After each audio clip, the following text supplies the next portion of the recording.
Salut les voyageurs, c'est votre première fois en Pologne, alors cette vidéo est pour vous. Je suis Yann de la chaîne des voyageurs cinéphiles et comme je le fais régulièrement sur cette chaîne après chaque voyage, je vous partage toutes mes informations sur la destination qu'on a choisie avec ma partenaire de cette chaîne, Joyce. Et je le précise quand même encore une fois, ces informations sont basées sur notre propre expérience de touriste. Donc tout ce que vous pourrez trouver dans cette vidéo est parfaitement subjectif.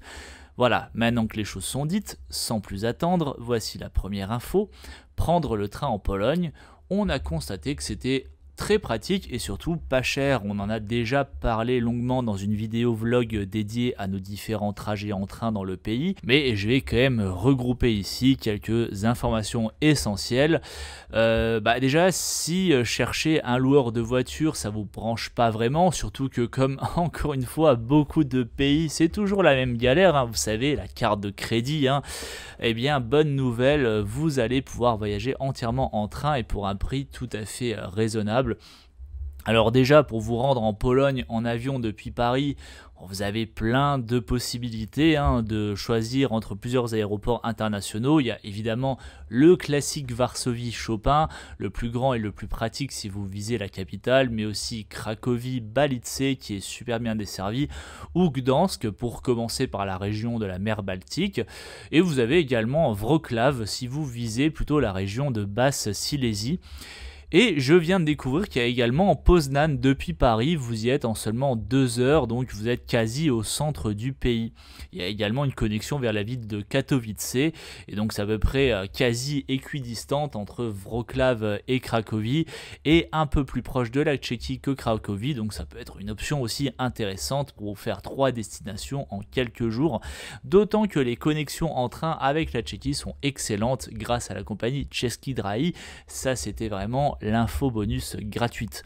C'est d'ailleurs avec eux qu'on est parti et avec eux qu'on est rentré évidemment. On a commencé par Gdansk et franchement quand on pense qu'on a fait quand même 1000 km en seulement 6 heures depuis Prague, tout ça pour 35 € par personne, moi je trouve ça plutôt imbattable. Petit conseil, n'hésitez pas à planifier tous vos parcours en avance évidemment, mais bon quand même on sait jamais. Ça peut toujours vous revenir moins cher. Nous, on a tout booké via le site de PKP Intercity. Évidemment, je vous mets le lien dans la description. Et bonne nouvelle, vous pouvez mettre le site en anglais. Par contre, bon, désolé, il n'est pas en français. Détail utile quand même. Quand vous voyez Główny, ça veut dire que c'est la gare principale de la ville. Donc vous avez par exemple Gdansk Główny, donc gare principale de Gdansk. Je vous invite aussi à regarder notre vidéo sur les trains en Pologne pour constater par vous-même à quel point c'est tellement pratique. Vous pouvez trouver des connexions très fréquentes et tout ça pour moins de 20 €, parfois même moins de 10 €. Je ne vais pas vous détailler tous les prix évidemment, mais c'est dans ces tranches là, donc c'est vraiment pas cher. Et niveau horaire, pas de panique, entre les grandes villes vous avez au moins 4 départs par jour, vous avez vraiment le choix. Et tant qu'on est dans les transports, parlons directement des transports en commun. Encore une fois, je le redis, pas besoin de prendre 2 taxis puisque le métro, le tram, le bus, le métro c'est surtout pour Varsovie, tout fonctionne parfaitement bien et surtout pas besoin de monnaie puisque vous achetez tous vos tickets à la carte bancaire. Vous l'avez peut-être déjà vu, comme en Tchéquie, on trouve même des machines directement dans les bus pour prendre son ticket en CB, donc zéro stress si vous montez à la dernière minute. Et niveau tarif, on reste vraiment sur du très raisonnable, en moyenne 1 € le ticket, parfois même 80 centimes pour les petits trajets de 15 minutes. Ça c'était pour Cracovie en tout cas. Et même à Lublin, qui est une ville un peu plus petite que les autres, une ville de taille moyenne on va dire, on a retrouvé exactement le même système de paiement. Le plus simple clairement c'est de prendre un ticket de transport illimité, 24 heures, 48 heures ou 72 heures, et ça vous coûte qu'une petite dizaine d'euros. En tout cas c'est ce qu'on a payé nous, à peu près 12 € à Varsovie, et c'est valable évidemment pour tous les transports. Et franchement du coup voilà, pas besoin de taxi, c'est hyper pratique. Maintenant pour parler des logements, si vous regardez dans la description, vous retrouverez la liste complète de tous nos hébergements pendant ces 14 jours en Pologne. Globalement, à part Varsovie, on a toujours logé à 2 pas des vieilles villes. Par exemple, à Gdansk, on dormait juste derrière l'imposante église Sainte-Marie pour une trentaine d'euros la nuit sur Airbnb. Même chose à Lublin, on était littéralement à moins de 5 minutes du cœur historique, juste à côté du château pour un prix quasiment identique.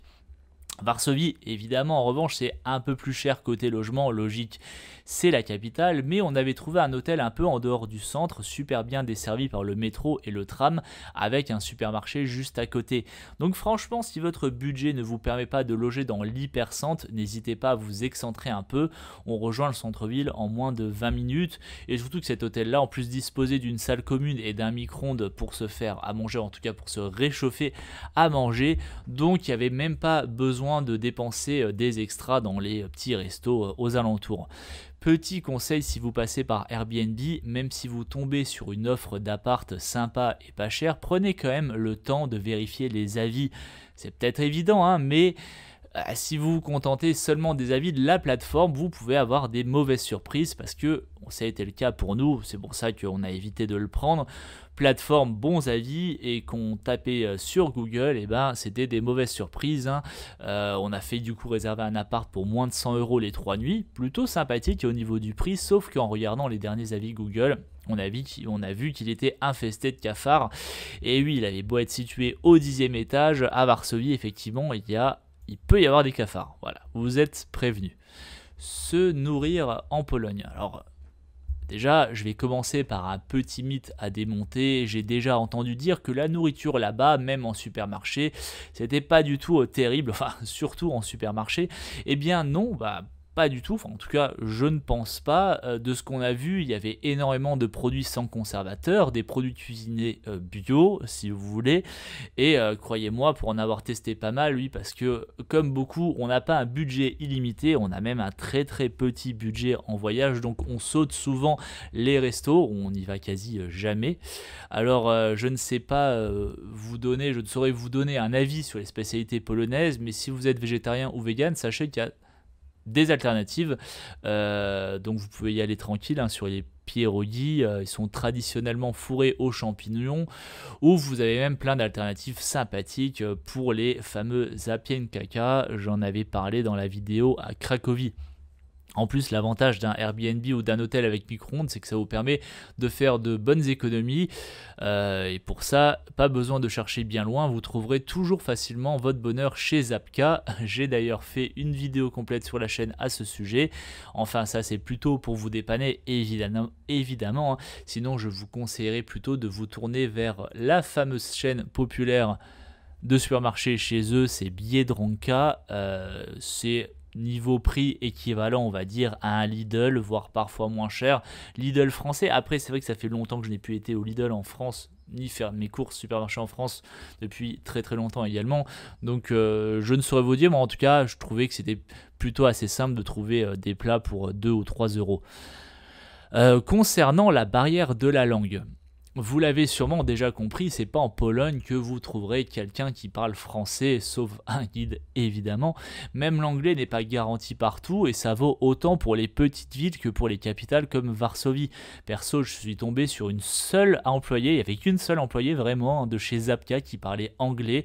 Mais bon, à ce moment-là, aucun souci. J'avais jamais vraiment abordé ça dans mes vidéos conseils pour d'autres destinations parce que je pensais que c'était évident. Mais en fait, c'est vrai que c'est pas forcément évident pour tout le monde. Du coup, je vous l'annonce, Google Translate ou Google Traduction devient votre meilleur ami. Vous pouvez télécharger l'appli directement sur l'App Store et même télécharger du coup les packs de traduction hors ligne polonais-français pour communiquer sans internet. Et le truc qui est vraiment cool, c'est la reconnaissance vocale. Vous parlez, l'application traduit instantanément. C'est un peu comme si vous échangez directement avec la personne à l'oral, sauf que vous passez par l'application et vous arrivez facilement à vous faire comprendre. Pour visiter Auschwitz, ça c'est pour si vous prévoyez d'aller du côté de Cracovie, évidemment. Auschwitz, évidemment, ça fait partie des visites incontournables. D'ailleurs, Joyce voulait faire cette visite, mais elle n'a pas pu, puisque depuis mai 2025, on a vu qu'il était obligatoire de réserver son billet d'entrée gratuit, c'est gratuit hein, évidemment, en ligne 7 jours avant sa venue. Donc ce qui était assez compliqué pour nous organiser, donc il n'y avait pas de place, donc voilà, il faut vraiment réserver 7 jours avant, ce qui est, voilà, peut être un peu contraignant. Donc pareil, je vous mets le lien dans la description du site officiel hein, du mémorial. Vous pouvez aussi faire une visite à la journée avec guide via des sites classiques comme Get Your Guide, mais selon l'offre, ça peut monter jusqu'à 60 € la journée avec le transport évidemment. Après, vous faites ce que vous voulez, hein, sachant qu'apparemment il y a aussi des guides audio sur place que vous pouvez réserver. Alors nous perso, du coup, on l'a pas fait, hein, ce camp-là, on a fait le camp de Majdanek juste à la sortie de Lublin, sans guide.